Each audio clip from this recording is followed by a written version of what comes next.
Hello students, welcome to your channel vision and navigation. आज हम practice करेंगे और इन्वायरमेंट चैप्टर्स के से और मैं लेके आई हूँ एमसीक्यू का भंडार। मल्टीपल चॉइस क्वेश्चंस जो हैं वो पूछे जाते हैं, लगभग 20 मार्क्स के आते हैं और 14 क्वेश्चंस आते हैं उसमें से बोर्ड एग्जाम में। So without wasting time let's start. And so our very first question is sulphur dioxide affects hemoglobin of blood, arteries, alveoli of lungs, nerves. So correct answer is alveoli of lungs, क्योंकि arteries nerves जो हैं और haemoglobin of blood जो haemoglobin है वो blood के अंदर रहता है, तो वो डायरेक्ट कांटेक्ट में नहीं आता है SO2 के। सबसे पहले जो कांटेक्ट में आएंगी वो एल्विलाई आएंगी लंग्स की, और हमारी नोज़ जो है वो भी उसके इफ़ेक्ट में आती है, क्योंकि सबसे पहले हम रेस्पायर करते हैं तो सल्फर डाइऑक्साइड जो भी एटमॉस्फेयर में गैसेज होती हैं उनके साथ हमारे अंदर चली जाती है। सो correct answer is alveoli of lungs. Next is which of the following is not a functional component of an ecosystem? Communities, decomposers, sunlight and energy flow. Yes, communities जो हैं वो किस लिविंग है। ओके सबसे पहले तो इकोसिस्टम की जो दो कंपोनेंट है वो कौन है? एक तो बायोटिक कंपोनेंट्स है जो कि लिविंग ऑर्गेनिज्म को कंसिडर करते हैं, और ए बायोटिक कंपोनेंट्स हैं जिसमें नॉन लिविंग पार्ट आता है। अब हमें देखना है कि कम्युनिटीज़ लिविंग में आती है, डिकम्पोजर्स लिविंग में आते हैं, सनलाइट नॉन लिविंग में आती है। एनर्जी फ्लो जो है वो एक प्रोसेस है, ये ना तो इकोसिस्टम का पार्ट है। एनर्जी तो ट्रांसफ़र होती है, और वो कैसे एक ऑर्गेनिज्म से दूसरे ऑर्गेनिज्म में ट्रांसफ़र होती है, तो ये एक प्रोसेस है जैसे कि अदर प्रोसेस है, फेनोमेना है। सो करेक्ट आंसर इसका है कि एनर्जी फ्लो जो है वो इकोसिस्टम का कंपोनेंट नहीं है। Next question is free services provided to humans by ecosystem include control of atmospheric carbon dioxide concentration, atmosphere में कार्बन डाइऑक्साइड के कंसंट्रेशन को कंट्रोल करके रखना, ये ह्यूमन द्वारा इकोसिस्टम में प्रोवाइड करा जाता है? नहीं, हम तो कोई कंट्रोल नहीं करते हैं। Prevention of soil erosion? No. Filtering of pollutants from water and air? All of the above. Yes, all. ये सारे जो ऑप्शंस हैं ये करेक्ट हैं। एटमॉस्फेयर की में जो कार्बन डाइऑक्साइड है इकोसिस्टम के द्वारा हमें फ्री फैसिलिटी है। इकोसिस्टम जो है वो अपने आप मैनेज करता है CO2 को एटमॉस्फेयर के अंदर। सॉइल प्रिवेंशन, सॉइल इरोजन का जो प्रोसेस है उसे भी इकोसिस्टम मैनेज कर लेता है अगर बहुत सारे वहाँ पे पेड़ पौधे हों। और filtering of pollutants from water and air, yes, all of the above are correct answer. Question number 4, why do scientists think that human-induced global warming will be more harmful to plants and animals than were past? मतलब पहले से अब अधिक harmful हो गई है। Natural climate fluctuation, अब जो है वो क्लाइमेटिक फ्लक्चुएशन जो है, इम्बैलेंस जो है वो बढ़ गया है। तो इसमें करेक्ट आंसर कौन सा हो सकता है? Because temperature will change faster. Future में या फिर अब पहले की तुलना में टेम्परेचर जो है वो जल्दी जल्दी चेंज हो रहा है, इंक्रीज हो रहा है। Because the temperature changes will be larger? No, ज़्यादा चेंजेस लार्जर होंगे कि उनमें जो डिफरेंस है वो लार्ज होगा? नहीं। Because species now are less adaptable than species in the past. Because ecosystem are now more complicated than they use to be. So correct answer is temperature में बहुत ही फास्ट चेंजेस आ रहे हैं, temperature increase हो रहा है, global warming जिसे हम कहते हैं। Question number 5, as energy is passed from one trophic level to another the amount of usable energy increases, decreases, remains the same, और energy is not passed from one trophic level to another. Energy जो है वो decrease होती है, तो correct answer is B. In this we know that 10% law है। एक 10% law जो है उसमें क्या है कि 10% energy only 10% of energy is transferred to the next trophic level और the remaining 90% जो एनर्जी है उसका क्या होता है, वो लाइफ प्रोसेस में यूज्ड हो जाती है, जैसे डाइजेशन, ग्रोथ, रिप्रोडक्शन। ये सारे प्रोसेस में जितना हमने जो भी फूड लिया है उस 100% में से उसमें से 90% तो हमारे मेटाबॉलिज्म में यूज़ हो जाती है, या फिर किसी प्लांट के में या किसी भी ऑर्गेनिज्म का ले लो, और फिर 10% एनर्जी ही वन ट्रॉपिक लेवल से अनदर ट्रॉपिक लेवल में ट्रांसफ़र होती है। तो यानी एनर्जी जो है वो डिक्रीज होती है। Question number 6, each step in a food chain is called trophic level, consumer level, food web और प्रोड्यूसर।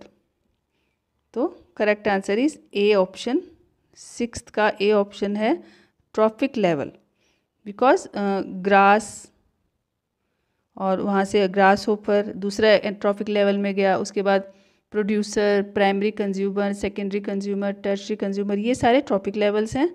तो ईच स्टेप फूड चेन के अंदर है वो क्या कहलाता है, ट्रॉपिक लेवल होता है। Every trophic level is important in food chain. Question number 7, carbon dioxide is absorbs some of the dash that radiates from the surface of the earth to space. Heat. Correct answer is heat.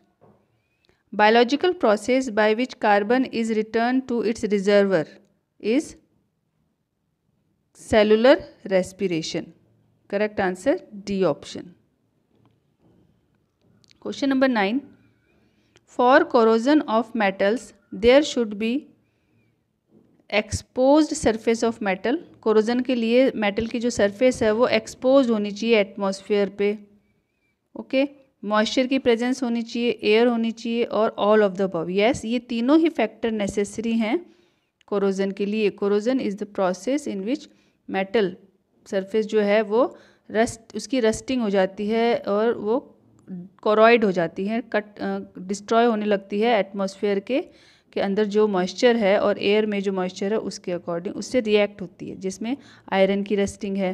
ठीक है, corrosion को रोकने के लिए हम galvanisation और painting, oiling, greasing जैसे process का इस्तेमाल करते हैं, जिसमें चांदी के जो जेवर हैं उनमें टार्निशिंग, उनमें जब कोरोजन होता है तो उसको टार्निशिंग कहते हैं, अदरवाइज कोरोजन कहते हैं। तो correct answer is all of the above, exposed surface of metal भी, मॉइस्चर भी और एयर भी।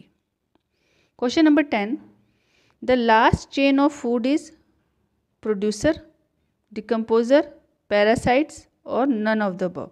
प्रोड्यूसर तो फर्स्ट है, ट्रॉपिक लेवल है, तो डिकम्पोजर है वो इसका लास्ट है, क्योंकि डिकम्पोजर के बाद डिकम्पोजर्स को कोई नहीं कहता, कोई भी जो प्रोडक्ट है वो डिकम्पोज हो जाता है। तो इस जो ऑप्शन दिए हुए हैं इनमें करेक्ट आंसर है decomposers.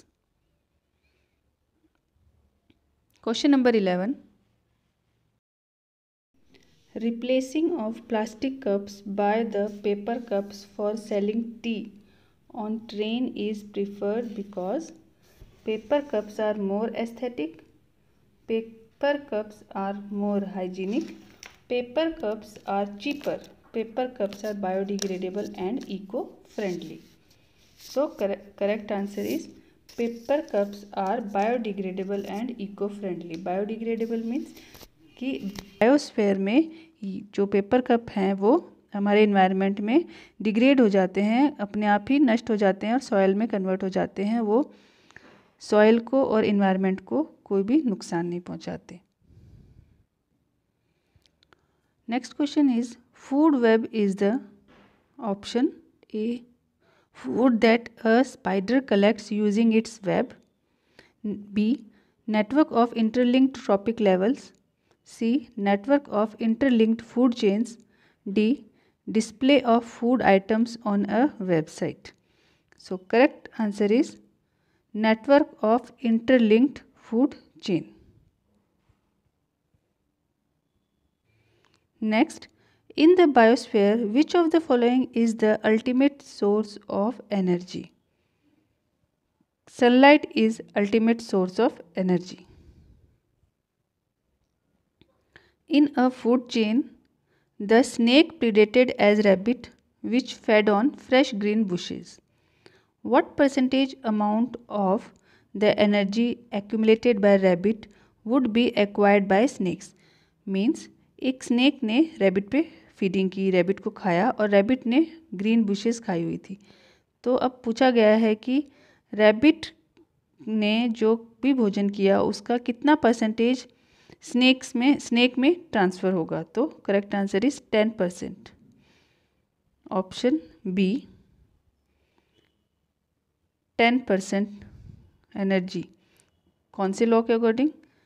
According to 10% energy law, only 10% of the energy is transferred from one trophic level to the subsequent trophic level. Next question. The part of earth comprising water is called an hydrosphere. Option B. Burning two waste product at high temperature to form ash reduces waste considerably. This method of waste disposal is called option D. Incineration involves degradation of wastes by burning them at high temperature. High temperature पे इनको burn करने पर. Now there is a diagram. This is a diagram. The diagram shows part of a river into which sewage is being pumped.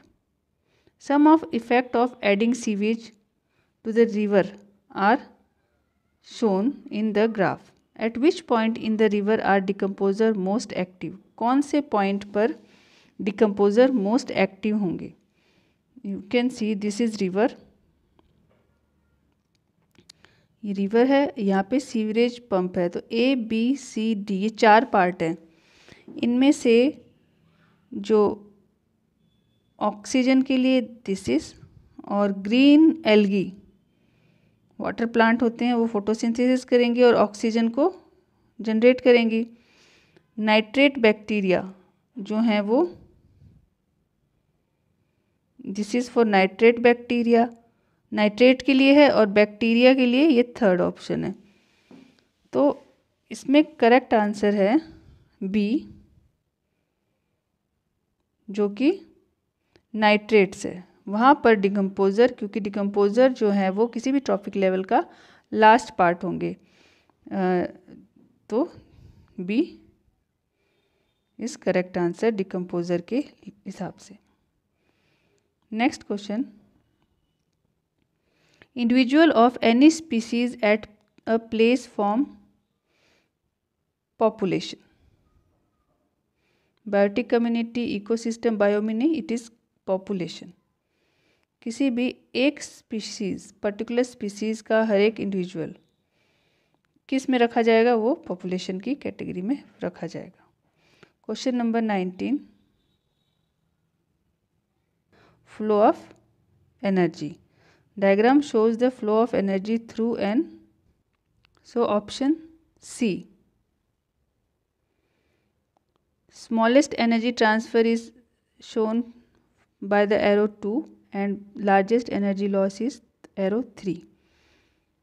About 90% of chemical energy received by the any herbivore animal is utilized for metabolic activities and lost as heat and undigested matter. Only 10% is used. यहाँ पे 10% law के according यहाँ पे producer कोई herbivore animal होगा और यहाँ पे कोई भी कार्निवोर एनिमल होगा, जो कि यहाँ से प्रोड्यूसर से 10% और यहाँ पे जो इस 10% का 90% जो है वो यूज़ हो गया और फिर उसका 10% यहाँ ट्रांसफ़र हुआ। तो एनर्जी लॉस यहाँ पे एरो 4 पे हुआ लार्जेस्ट, और एनर्जी जो ट्रांसफ़र है वो स्मॉलेस्ट एनर्जी ट्रांसफ़र एरो 2 पर हुआ, और largest energy loss arrow 3। So correct answer is C.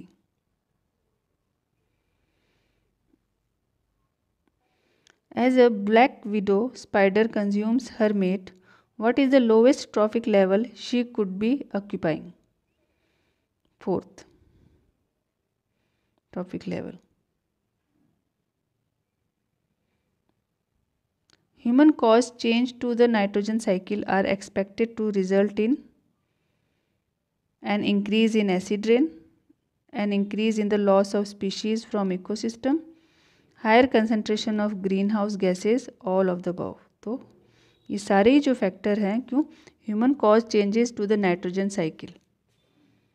Nitrogen cycle में ह्यूमन के द्वारा जो चेंजेस हैं उसकी वजह से एसिड रेन भी हो सकती है, increase in loss of species from ecosystem ये भी हो सकता है, higher concentration of greenhouse gases का बढ़ना भी होगा.